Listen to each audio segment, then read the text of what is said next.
The wedding was a symphony of clinking champagne glasses, soft string music, and the rustle of silk. For Clara Evans, it was a cacophony of everything she was not. She felt like a common sparrow that had accidentally flown into a cage of exotic peacocks. The bride, her childhood friend, had insisted she come, but every other guest seemed to view her presence as a clerical error. Her simple, off-the-rack dress, the nicest thing she owned, felt like a costume of inadequacy under the weight of so many judgmental stares. She sat alone at a table near the back, a solitary island in a sea of glittering high society. Whispers drifted toward her like poison darts. "Did you see her dress? It looks like something my maid would wear on her day off. Completely alone. How dreadful." The humiliation was a slow burn, a rising heat in her cheeks. It reached its peak when a willowy socialite with diamonds dripping from her ears and a cruel smile glided over to her table. "Oh, hello," the woman cooed, her voice dripping with false sympathy. "Are you lost? The staff entrance is around the back." The insult was so direct, so exquisitely aimed, that it stole Clara's breath. The room swam for a moment. She was on the verge of fleeing, of running from this gilded hall and never looking back. Her chair scraped against the floor as she prepared to stand, her pride in tatters. That's when a shadow fell over her table. A man sat down in the empty chair beside her, his presence so commanding it seemed to suck the air from the immediate vicinity. He was impossibly handsome, with sharp, intelligent features, piercing grey eyes, and a suit so perfectly tailored it looked like it had been sculpted onto his athletic frame. He was Dr. Adrian Sterling, the city's most renowned plastic surgeon, a man whose cold perfectionism was as legendary as his billion-dollar fortune. Clara recognized him from the society pages she sometimes glanced at while waiting in line at the grocery store. He ignored the gawking socialite completely. He leaned in close to Clara, his cologne a subtle, intoxicating scent of bergamot and cedar. His voice was a low, conspiratorial whisper, meant only for her. "Pretend you're with me." Clara stared at him, bewildered. "What?" His eyes flickered toward a corner of the room where an older, impeccably dressed woman was steering a young heiress in their direction. "My aunt is about to stage an ambush," he explained, his voice a smooth, cool murmur against her ear. "I need a deterrent. You look like you need a rescue.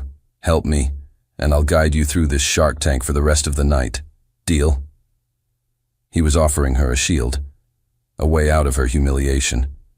Desperate for any escape, she could only nod, her throat too tight to speak. A slow, satisfied smile touched the corner of his lips. "Good girl." With a deliberate, fluid motion, Adrian reached out and placed his hand on the small of her back. It wasn't a gentle touch. It was firm, possessive, a clear and undeniable claim. A jolt, hot and electric, shot through her at the contact. Across the room, conversations faltered. The whispers died. The socialite who had insulted her stared, her mouth agape, before scurrying away. Everyone was watching. Dr. Adrian Sterling had chosen his partner for the evening. The energy between them was instantaneous, a crackling, dangerous current. Clara's heart hammered against her ribs. She had no idea what she had just agreed to, but one thing was certain. The game had begun. If you're enjoying this story, don't forget to like this video and subscribe to the channel so you don't miss the next chapter. And let us know in the comments where you're watching from. 3 days after the wedding, the bell above the door of the Daily Grind, the modest cafe where Clara worked, chimed. The entire place seemed to fall silent. Dr. Adrian Sterling stood in the doorway, his immaculate Brioni suit and commanding presence as out of place as a panther in a petting zoo. The scent of old coffee and baked goods was instantly overpowered by the aura of wealth and power that clung to him. He wasn't here for a latte. His grey eyes scanned the room and landed on her, a predator spotting its prey. He walked directly to the small table she was wiping down, ignoring the stunned stares of the other patrons. "Miss Evans," he said, his voice a low rumble that was somehow perfectly audible over the hiss of the espresso machine. "We need to talk." He led her to a corner booth, the worn vinyl groaning under his weight. He didn't waste time with pleasantries. "I have a problem," he began, his tone crisp and clinical. "My family, and more importantly, the board of directors at my hospital, have become insistent that I settle down. They believe a stable personal life projects an image of reliability. It's archaic, but it's the world I operate in." He paused, his gaze intense. "I require a partner for social and corporate events for the next 6 months. Someone who is intelligent, presentable, and most importantly, unimpressed by my financial portfolio. Someone who can play a role convincingly." Clara stared at him, confused. "Why are you telling me this?" "Because you, Miss Evans, fit the criteria," he stated simply. "At the wedding, you were out of your depth, but you weren't starstruck. You were proud. And when I offered you a deal, you took it. You're a pragmatist." A cold dread began to creep up Clara's spine. "What do you want from me?" "I did some research on you," he continued, completely unfazed. The statement was chilling in its casual admission of power. "I know about your mother's illness. I know about the medical debt that is slowly crushing your family. I know you work 2 jobs and are still barely keeping your head above water." He leaned forward slightly, his eyes locking onto hers. "I am offering you a solution, a transaction." He named a figure, a sum so vast it made Clara's head spin. It was enough to change everything. "I will settle every cent of your family's medical debt," he said, his voice even and measured. "Furthermore, I will have your mother transferred to my hospital under the care of the best specialists in the country, with all expenses covered. She will receive the best treatment money can buy." The offer was a lifeline, a miracle she had prayed for in her darkest moments. But she knew there was a price. "In exchange," he said, "for the next 6 months, you will play the part of my fiancé." The room tilted. His fiancé. It was insane, a fantasy. But the desperation in her heart was real. The chance to save her mother, to lift the crippling weight of debt from her family's shoulders. It was everything. "You think I can just pretend to be your fiancé?" she whispered, the words feeling foreign and absurd on her tongue. "I am a plastic surgeon, Miss Evans. I create illusions for a living." "This is no different," he replied coolly. "You will be compensated handsomely for your performance." She felt trapped, a fly caught in a web spun from money and desperation. But it was a web that offered salvation. How could she refuse? Seeing the surrender in her eyes, Adrian reached into his suit jacket and produced a slim, leather-bound folder, placing it on the table between them. "I took the liberty of having my lawyers draft an agreement," he said. Clara opened it. It was a contract, dozens of pages long, filled with dense legal jargon, non-disclosure agreements, behavioral clauses, termination conditions. "Read the rules, Miss Evans," Adrian said, his voice dropping, becoming a low, serious warning. "Pay special attention to Article 7, Section B, the clause regarding non-involvement. There are to be no emotional attachments, no romantic delusions. This is a business arrangement, nothing more." He stood up, his towering presence once again commanding the small space. "My driver will pick you up tomorrow at noon. Have your things ready." He turned and walked out of the cafe, leaving Clara alone in the booth with the contract and the impossible choice she had already made. She was about to sell 6 months of her life to a cold, calculating billionaire. But in doing so, she might just save the one life that mattered most to her. The next day, a sleek black car, silent as a shadow, arrived to collect her. It transported her from her world of worn-out furniture and the constant worry of overdue bills to Adrian's. His penthouse was less a home and more a monument to wealth and control. It occupied the top 2 floors of the city's most exclusive skyscraper, a fortress of glass, steel, and polished marble that offered breathtaking panoramic views of the world below. It was magnificent, minimalist, and as cold and empty as a tomb. She was greeted at the door, not by Adrian, but by a severe, rail-thin woman in her late 50s, with her hair pulled back in a bun so tight it seemed to pull her face taut. "I am Mrs. Davenport, Dr. Sterling's head of household," the woman announced, her voice crisp and devoid of warmth. She looked Clara up and down, her gaze lingering on Clara's simple suitcase, and her disapproval was a palpable force. "The doctor is in surgery. I will show you to your quarters."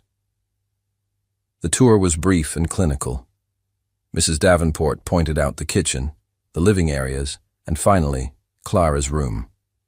It was beautiful, of course, with a stunning view, but it was pointedly located at the opposite end of the sprawling penthouse from the master suite. A clear, unspoken boundary. "Dr. Sterling has had a wardrobe prepared for you," Mrs. Davenport said, opening a door to reveal a walk-in closet the size of Clara's entire bedroom back home. It was filled with designer clothes, shoes, and handbags, all in her size. The sheer volume of it was staggering, a testament to the thoroughness of Adrian's research. "You represent him now," the housekeeper said, her tone echoing Adrian's own words. "You are expected to dress accordingly." Left alone, Clara felt an overwhelming sense of dislocation. She was a ghost, haunting someone else's life. That night, sleep was impossible. The silence of the penthouse was more deafening than the city noise she was used to. Tossing and turning in the ridiculously comfortable bed, she finally gave up. A glass of water was what she needed. She padded barefoot through the dark, silent halls, guided by the ambient glow of the city lights outside. As she entered the kitchen, she froze. He was there. Adrian stood in front of the floor-to-ceiling window, a glass of water in his hand, staring out at the glittering cityscape. He was shirtless. The moonlight sculpted his body, defining the lean, powerful muscles of his back and shoulders, the body of a man who applied the same discipline to his own physique as he did to everything else in his life. He must have heard her sharp intake of breath because he turned. His gray eyes, dark and unreadable in the dim light, met hers. "Insomnia?" he asked, his voice a low, husky rumble that vibrated through the quiet room. She could only nod, her throat suddenly dry. He set his glass down on the polished marble island and began to walk toward her, his movements slow, deliberate, predatory. He didn't stop until he had backed her up against the cold, smooth surface of the counter, trapping her. He placed a hand on either side of her, caging her in. "Or perhaps," he whispered, leaning in closer, "you were curious about the benefits not listed in the contract." His proximity was dizzying. She could feel the heat radiating from his bare chest, smell the clean, masculine scent of his skin. His warm breath ghosted across her cheek as he leaned in, his lips hovering dangerously close to her ear. "Don't make the mistake of thinking this is anything more than what it is," he murmured, his voice a silken threat. Just as she thought he might kiss her, he pushed himself away, a mocking, cruel smirk playing on his lips. "Remember the rules, Clara," he said, his voice returning to its cool, detached tone. "Don't get attached." He picked up his glass, downed the rest of the water, and walked out of the kitchen, leaving her trembling, her heart hammering against her ribs.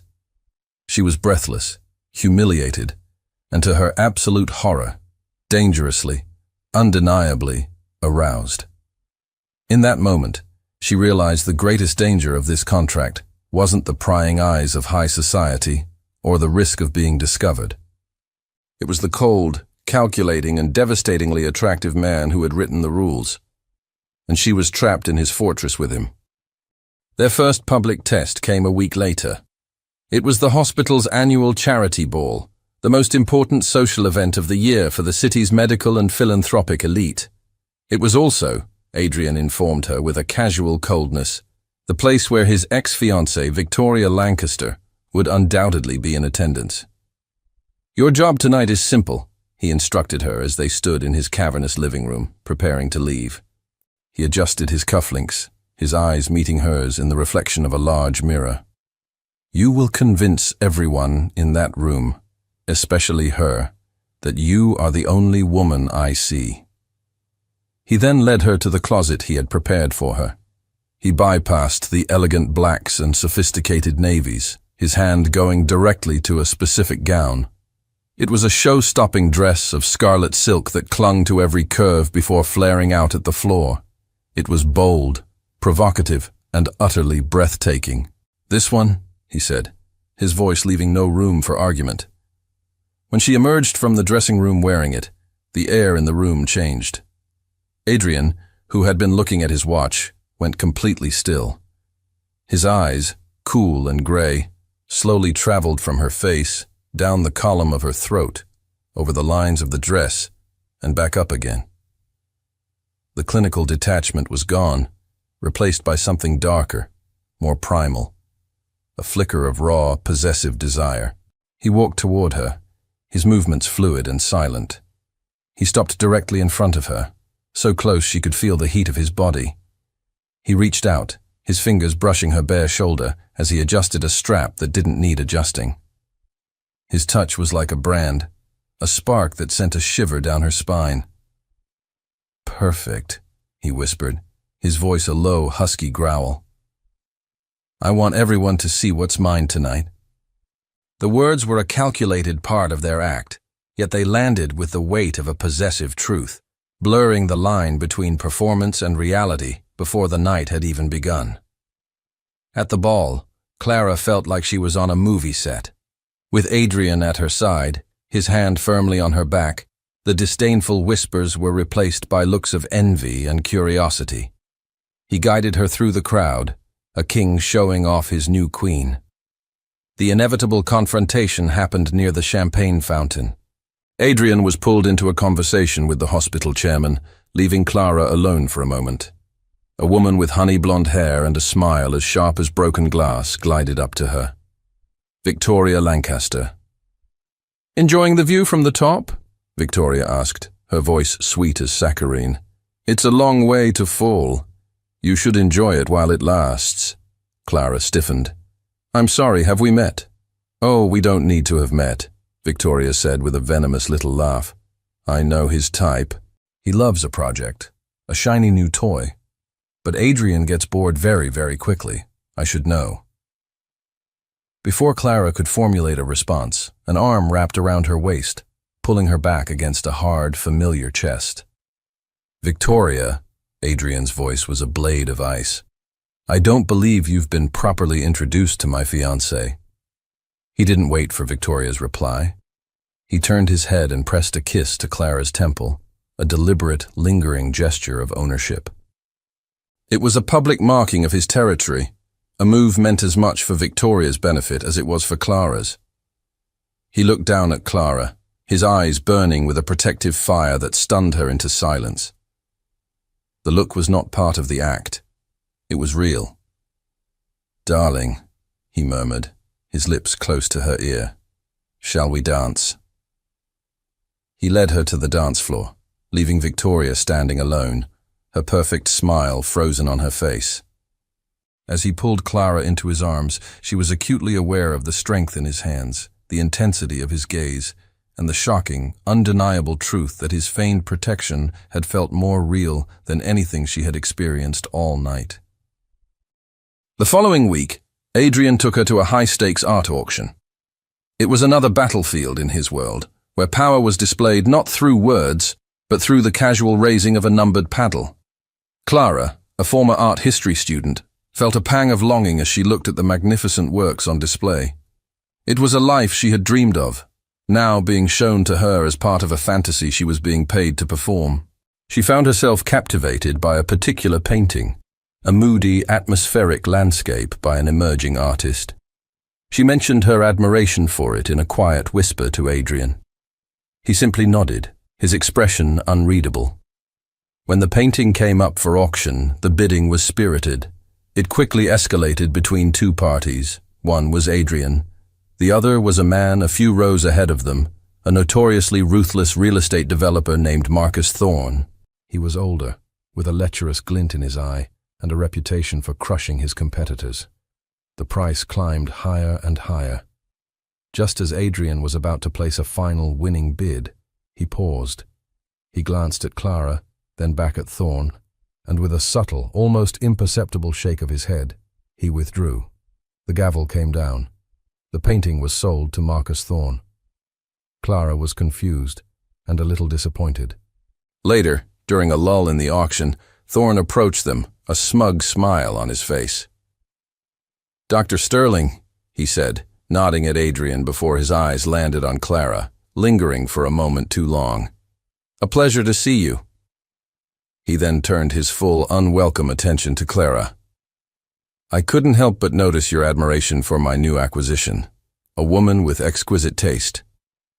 His gaze roamed over her body in a way that made her skin crawl. "Perhaps we could discuss art sometime. In a more private setting." The air grew cold. Adrian, who had been the picture of calm indifference, went rigid. He didn't say a word to Thorne. He didn't even look at him. Instead, he turned to Clara. He placed a hand on the nape of her neck, his fingers tangling in the soft hairs there, and pulled her toward him. And then he kissed her. It wasn't a gentle, romantic kiss. It wasn't the chaste public peck he had given her at the ball. This was a raw, hungry, and deeply possessive kiss. It was a brand, a claim, a silent, furious declaration made in front of a room full of the city's most powerful people. It was a kiss that said, without a single word, "She is mine." The crowded room seemed to fall silent. Clara's mind went blank, all thought obliterated by the shocking, overwhelming sensation of his lips on hers. Her hands came up to clutch at his suit jacket, her body melting against his. When he finally pulled away, his breath was ragged, his eyes burning into hers with a fire that had nothing to do with their contract. "We're leaving," he commanded, his voice a low growl. He took her hand, his grip firm, and led her out of the auction house, leaving Marcus Thorne standing there, speechless and publicly neutered. The silence in the car on the way back to the penthouse was heavy and suffocating. Clara stared out the window, her lips still tingling, her mind reeling. She could feel his eyes on her, but she couldn't bring herself to look at him. "What was that?" she finally whispered, her voice trembling.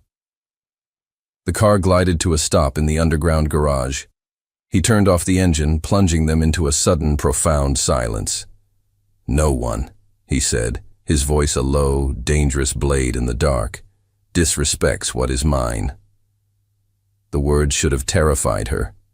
They were possessive, controlling, the words of a man who saw her as a possession. But to her horror, buried deep beneath the fear, a treacherous, thrilling warmth spread through her veins. He had defended her. He had claimed her, and it had felt terrifyingly, intoxicatingly real. A violent thunderstorm rolled into the city a few nights later, trapping them in the penthouse. The wind howled like a wounded animal, and rain hammered against the panoramic windows, obscuring the glittering city below in a gray, turbulent sheet. Then, with a flicker and a groan, the power grid gave out. The penthouse was plunged into an immediate, inky blackness.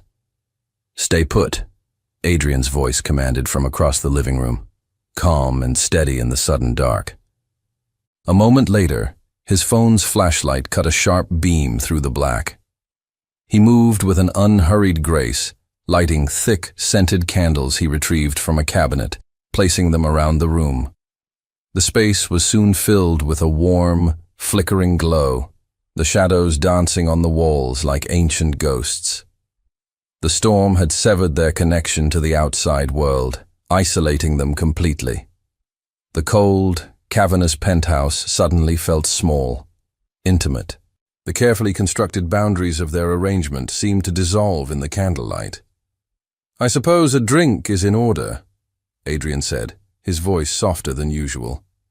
He retrieved a bottle of aged whiskey and 2 crystal glasses, the amber liquid catching the candlelight as he poured.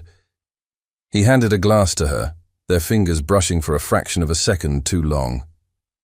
They sat in silence for a while, the only sounds the roar of the storm outside and the soft crackle of the candle wicks. The whiskey was smooth and warm, a welcome heat that spread through Clara's chest, loosening the knot of anxiety that was perpetually tied there. "You're not afraid of storms," he observed. It wasn't a question. "No," she admitted. "My mother always said they were just the sky rearranging its furniture. It made them seem less scary." She took another sip of whiskey. "How is she? I spoke to her nurse yesterday, but—" "She's responding well to the new treatment," Adrian said, his voice turning clinical for a moment. "Her vitals are stable. The oncology team is cautiously optimistic." He paused. "You miss her?" Again, not a question.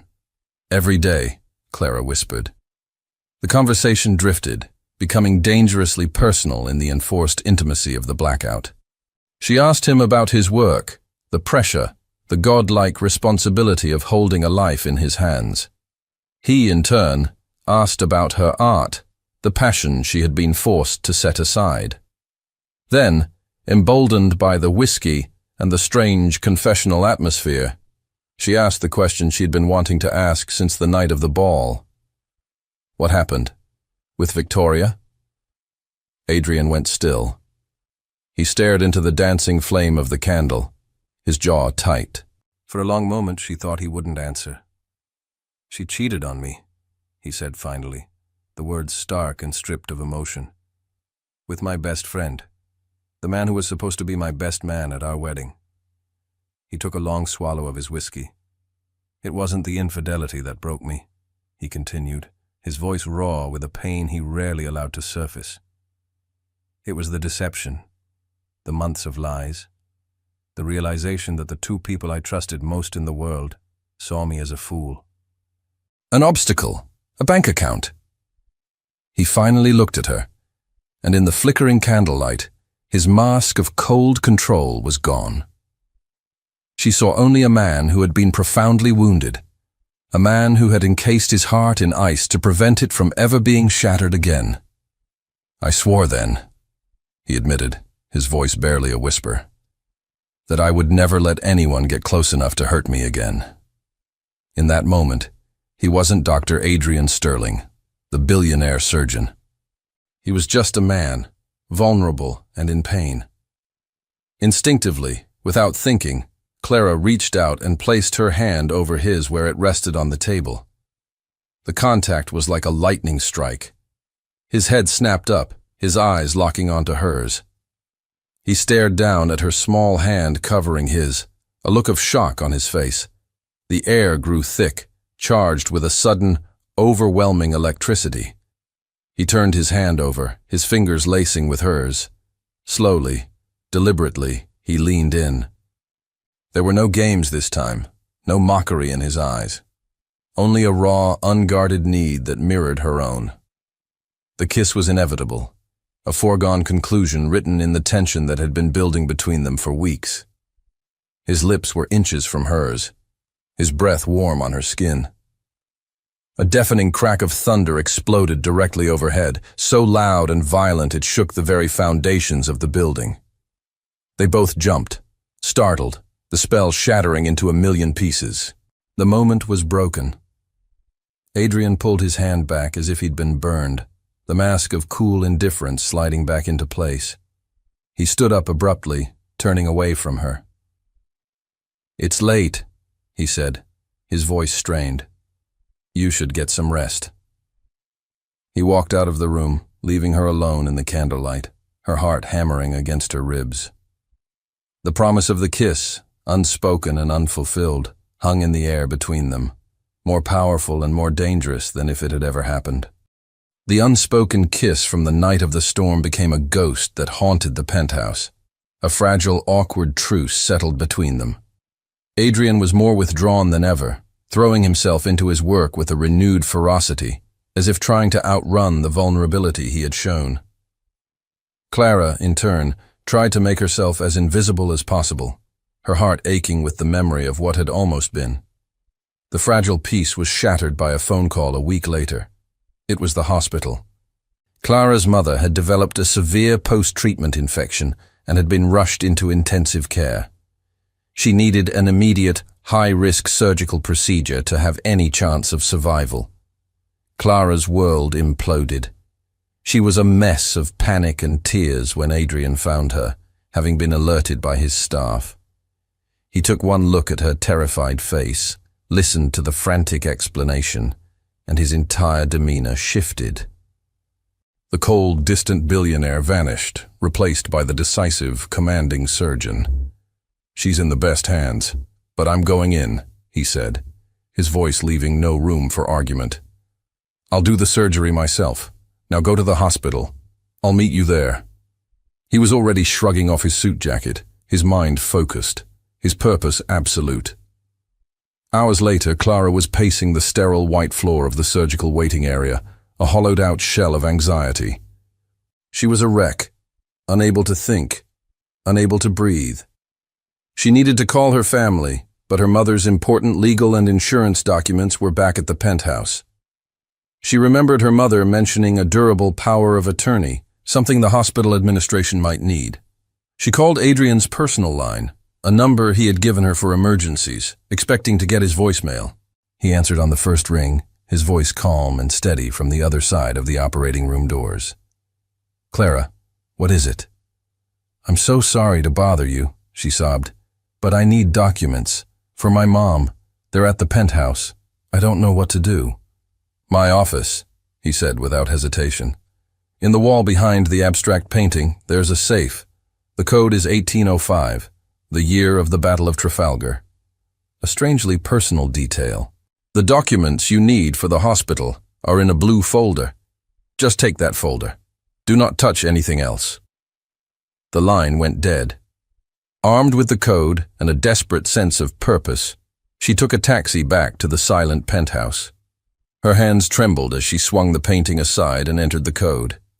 The heavy steel door of the safe swung open. Inside, everything was meticulously organized. Stacks of papers, deeds, a few pieces of jewelry in velvet boxes. And there, just as he'd said, was a simple blue folder. She pulled it out. But as she did, her eyes caught on the folder beneath it. It was thick, black, and unmarked, except for a small typed label on the tab. Her breath caught in her throat. The name on the label was Marcus Thorne. Her mind screamed at her to close the safe, to obey Adrian's command. But she couldn't. Her fingers, acting of their own accord, pulled the folder out. It wasn't a business portfolio. It was a full-blown private investigation file. She sank into Adrian's leather desk chair, her heart pounding, and began to read. The file was a deep dive into the life of the lecherous man from the art auction. It detailed his predatory business practices, listing small, family-owned companies he had systematically driven into bankruptcy before buying their assets for pennies on the dollar. It was a graveyard of ruined dreams. Then she turned a page and saw a name that made her blood run cold. Lancaster Textiles. Victoria's family business. According to the investigator's report, Thorne had orchestrated its downfall a year and a half ago. At the very back of the file, tucked into a sleeve, was a single handwritten note on Adrian's personal stationery. It was a question, scrawled in his sharp, decisive handwriting, a question he had clearly been asking himself. Did he ruin her father's business? Is that why she left me? Clara stared at the note, her world tilting on its axis. The story he had told her, the simple, clean narrative of being cheated on by the two people he trusted most, was a lie. Or at least, not the whole truth. He hadn't just been a passive victim of Victoria's infidelity. He had been actively investigating the man who may have been the root cause of it all. He suspected Victoria hadn't just left him. She had been pushed, perhaps by financial desperation caused by Marcus Thorne. The cold, heartless man he pretended to be was a facade. Beneath the ice, there was a man who felt guilty, a man who sought to understand, a man who pursued a quiet, hidden form of justice. Who was the real Adrian Sterling? The question echoed in the silent, empty office. She had signed a contract with a man she thought she understood, but she was living with a complete and utter stranger. Clara sat in the sterile silence of the hospital waiting room, the weight of the black folder a tangible presence in her bag. Her mother was out of surgery and stable, resting in a private recovery room. Adrian had done it. He had saved her. He had walked out of the operating room hours ago, his face tired but calm, and given her the news with a quiet, professional reassurance before disappearing to handle other hospital matters. Now he was walking toward her, having shed his surgical scrubs for a crisp dress shirt and slacks. He looked exhausted, but his posture was still ramrod straight. "She's doing well," he said, his voice soft. "The next 24 hours are critical, but I'm confident she'll make a full recovery." "Thank you, Adrian," Clara said, her voice thick with a gratitude so immense it felt like it could swallow her whole. "I don't know how I can ever—" "It's part of our arrangement," he cut in, his professional mask sliding back into place. It was a reflexive defense, a way to keep the wall between them intact, but Clara wouldn't allow it, not anymore. She took a deep breath. "We need to talk. Not about my mother. About Marcus Thorne." Adrian froze. His calm, clinical demeanor evaporated, replaced by a guarded stillness. His eyes, which had been soft with fatigue, turned sharp and hard as flint. "You violated my trust," he said, his voice dangerously low. "I gave you one instruction." "You left out a few key details in your story the other night," she countered, her own voice gaining a strength she didn't know she possessed. She pulled the folder from her bag and placed it on the empty chair between them. "You told me Victoria cheated on you. You didn't tell me you suspected she was driven into another man's arms by financial ruin, orchestrated by Thorne. You didn't tell me you were investigating him." She looked him straight in the eye, her gaze unwavering. "You're still trying to protect her, aren't you? Even after all this time. Do you still love her?" The question hung in the air, raw and direct. Adrian stared at the folder, then back at her, a muscle working in his jaw. He looked like a king whose fortress had just been breached. He let out a long, weary sigh, running a hand through his perfectly styled hair, messing it up for the first time she had ever seen. "No," he said, the word heavy with a truth he rarely admitted, even to himself. "I don't love her. Not anymore. But I feel responsible." He finally met her gaze, and the ice in his eyes had melted, revealing a deep well of guilt. "I was obsessed with my work. I was cold, demanding. I saw her family's financial trouble as a nuisance, not a crisis. I thought she left me for my best friend because I wasn't enough. It took me months to realize I hadn't been paying attention, that I had pushed her away long before she ever strayed. I drove her to a point of desperation where another man's comfort and money seemed like a better option. My investigation. It started as a way to confirm my own failures." Clara listened, her heart aching for him. He wasn't a vengeful ex-lover. He was a man punishing himself, carrying a burden of guilt far heavier than she had ever imagined. An idea, bold and reckless, began to form in her mind. An idea born of her gratitude, her newfound understanding of him, and a simmering anger of her own. "You want justice for what he did to her," Clara said, her voice firm and clear. "I want justice for what men like him do to families like mine. The ones they crush without a second thought." She leaned forward, her eyes alight with a fierce, determined fire. "So let's stop circling the truth and do something about it. Let's get him. Together." Adrian stared at her, utterly speechless. He was completely taken aback.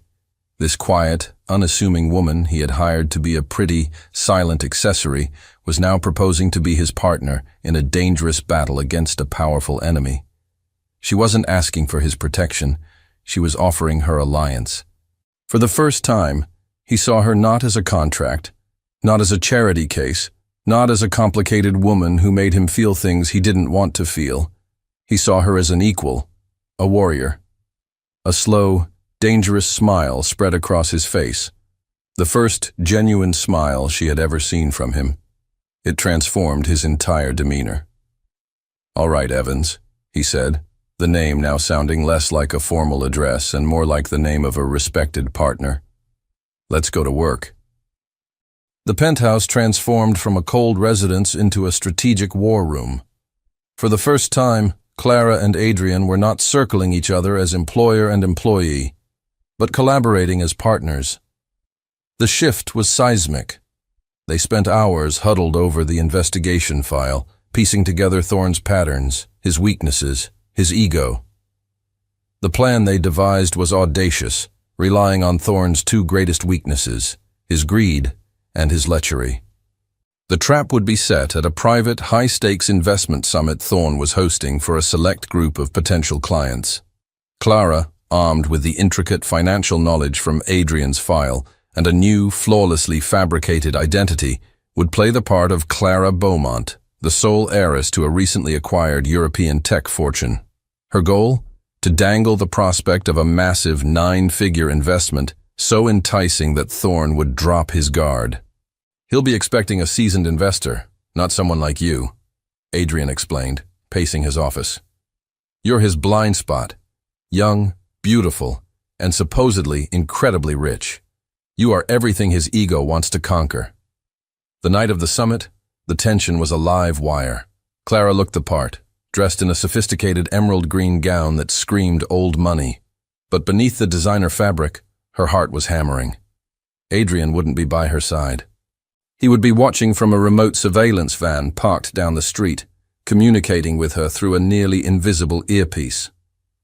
"You'll be fine," he said, his voice a low murmur as he fitted the earpiece for her.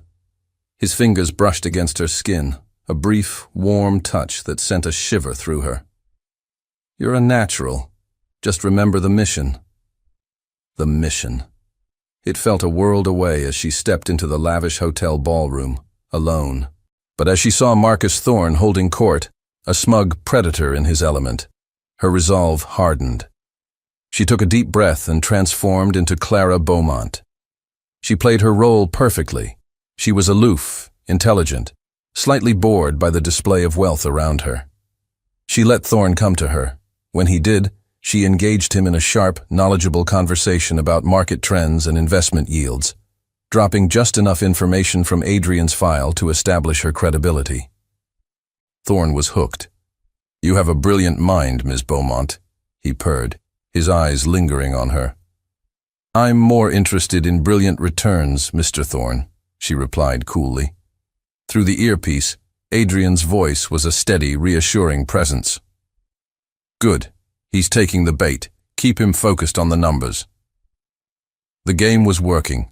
Thorne, convinced he was on the verge of landing the biggest investment of his career, grew bolder. A deal of this magnitude requires a more private discussion.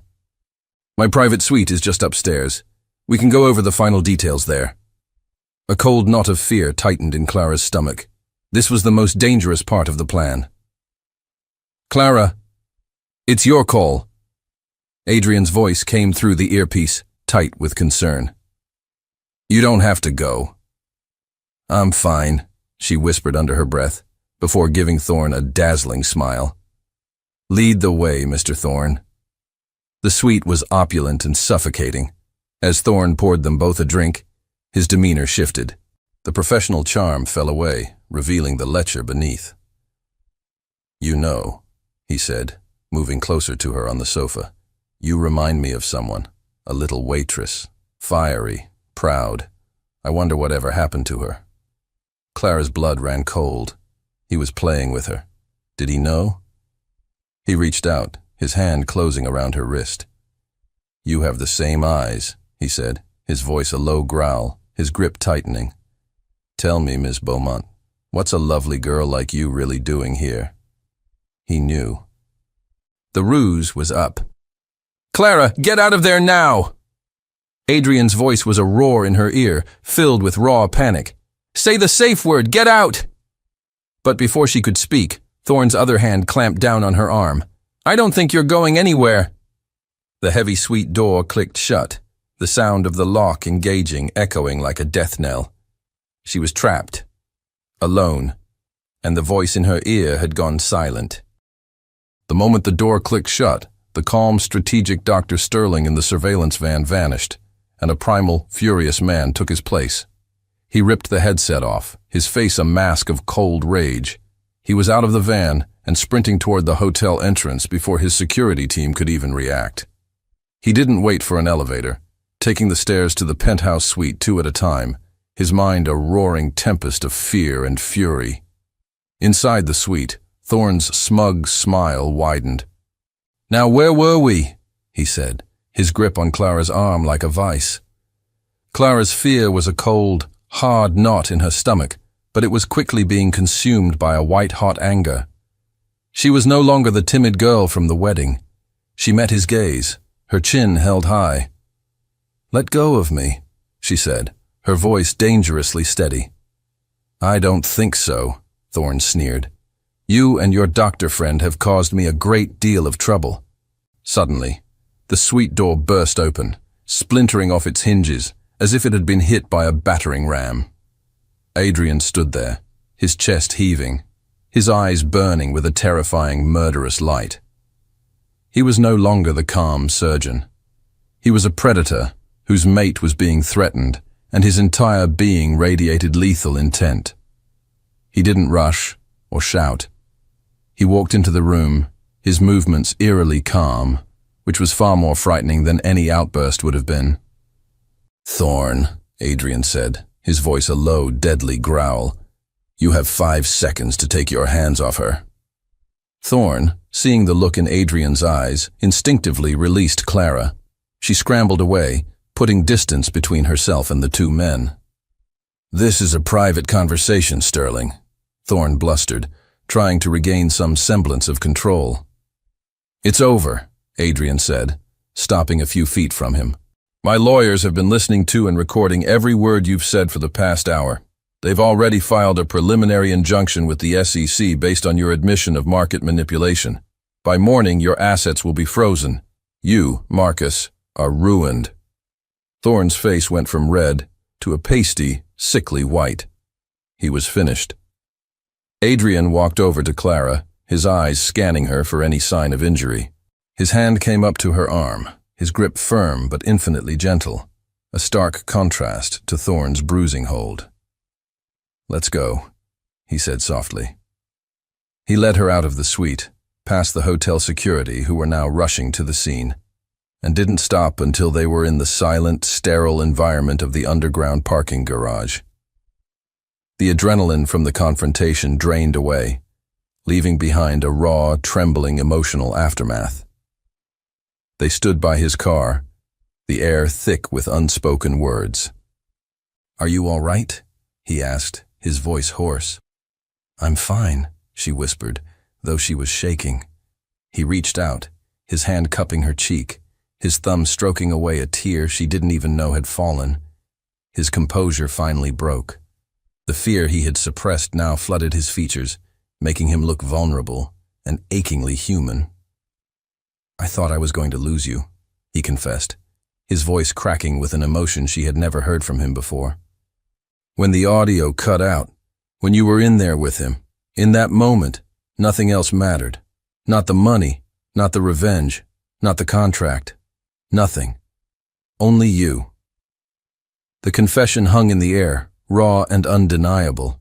It was the truth, stripped of all artifice and games. He stopped the car not at the penthouse, but a block away from her old, humble apartment building. He turned to her, his face a mask of profound, heartbreaking resignation. "The contract is broken, Clara," he said quietly. "It's over. You're free. I'll continue to take care of your mother's expenses. That was never in question. But you don't have to be tied to me anymore." He wouldn't look at her. He was letting her go. It was the final, most painful act of love he could offer, believing it was what she truly wanted. He was setting her free, even if it meant losing the only thing he had just admitted mattered. "Go be happy, Clara," he whispered, his voice thick with unshed tears. "You deserve it." Clara walked into her old apartment, and the familiar scent of her life before Adrian, lavender air freshener and old books, felt alien. The freedom she had once craved now felt like a vast, echoing emptiness. The small, cramped rooms that had once been her entire world now felt like a cage far more confining than Adrian's glass fortress had ever been. The silence was the worst part. It wasn't the peaceful, contemplative silence of the penthouse library. It was a hollow, lonely silence, punctuated only by the ticking of a cheap wall clock. Days turned into a week. She visited her mother at the hospital, a state-of-the-art facility that felt like another world. Her mother, now recovering remarkably in a sun-drenched private room, was sharp-eyed. She saw the sadness that clung to her daughter like a shadow. "You saved my life, my darling girl," her mother said one afternoon, taking Clara's hand. Her grip was stronger now. "But you look like you've lost the world. You love him, don't you?" The question was so simple, so direct. "It's complicated, Mom," Clara deflected, looking away. "No, it's not," her mother said gently. "I saw the way he looked at you when he came to check on me. That wasn't a doctor looking at a patient's daughter.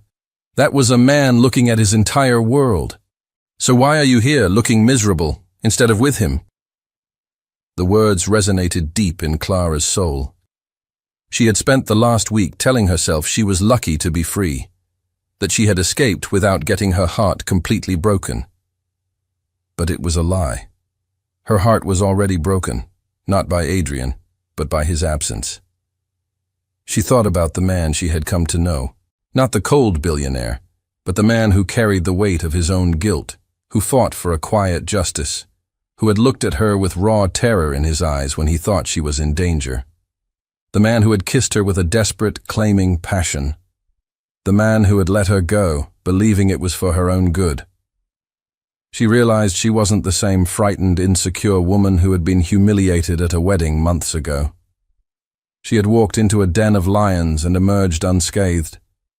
She had negotiated a contract with a billionaire, played a dangerous game with a corporate predator, and won.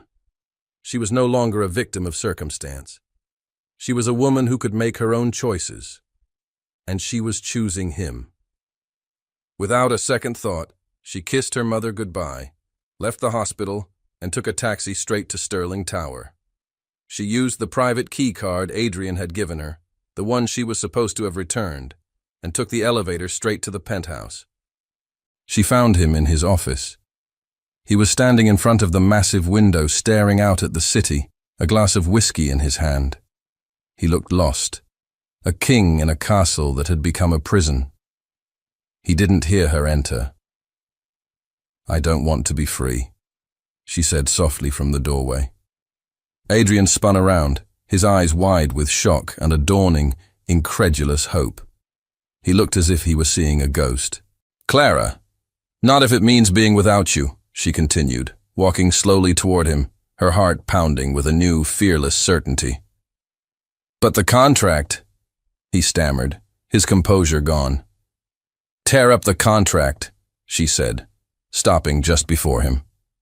She reached up, her hand cool against his cheek. "Let's write our own."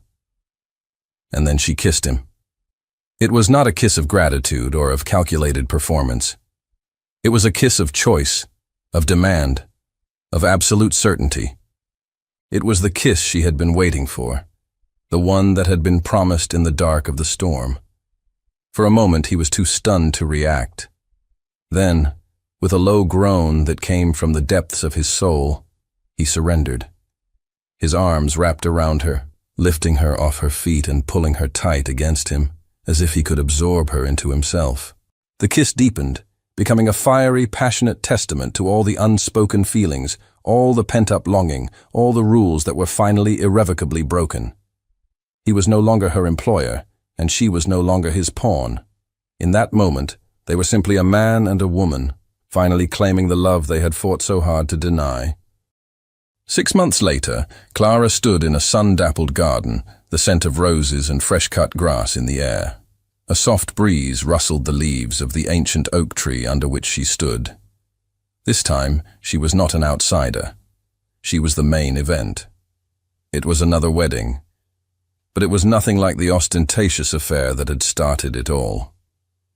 This ceremony was small, intimate, attended only by the people who truly mattered. Clara's mother, her face glowing with health and happiness, sat in the front row, dabbing at her eyes with a lace handkerchief. Mrs. Davenport, the once stern housekeeper, stood beside her, a rare, genuine smile on her face. Adrian stood opposite Clara, and he was a man transformed. The cold, icy mask he had worn for so long was gone, melted away by the warmth of a love he had finally allowed himself to accept. He wore no armor today, only a perfectly tailored suit and an expression of such profound adoration that it made Clara's heart ache with joy. He only had eyes for her. When it came time for the vows, they were not the flowery, generic promises of strangers. They were real, forged in the fire of their unique journey. Adrian took her hands, his grip warm and steady. "Clara," he began, his voice thick with an emotion he no longer tried to hide. "I found you when I was lost in a fortress of my own making. I offered you a contract to save myself, a business deal born of cynicism and pride. But in your strength, your grace, and your incredible heart, it was you who saved me. You broke down my walls and taught me that the greatest risk isn't getting hurt, but living a life without letting anyone in. My vow to you is not a clause in a contract. It's a promise for all my days to be worthy of the man you see in me." Tears streamed freely down Clara's face as she began her own vows. "You came into my life like a storm," she said, her voice trembling but clear. "You offered me a deal to save my family, but you ended up giving me a family. You showed me a world I never thought I belonged in. And then you showed me that the only place I truly belong is by your side. I promise to always see the man behind the mask, to challenge you, to love you, and to build a life with you that is anything but pretend." Later, as the sun began to set, casting a golden glow over the garden, they danced their first dance as husband and wife. It was a slow, easy dance, their bodies moving together in perfect sync. There were no prying eyes to perform for, no hidden motives, no games left to play. Adrian pulled her closer, his lips brushing against her ear. He whispered the 4 words that had started it all, but now they were imbued with a new, eternal meaning. "You're with me," he murmured. Clara leaned her head against his chest, her heart full to bursting. She smiled, a radiant, joyful smile that was all her own. "Always," she whispered back.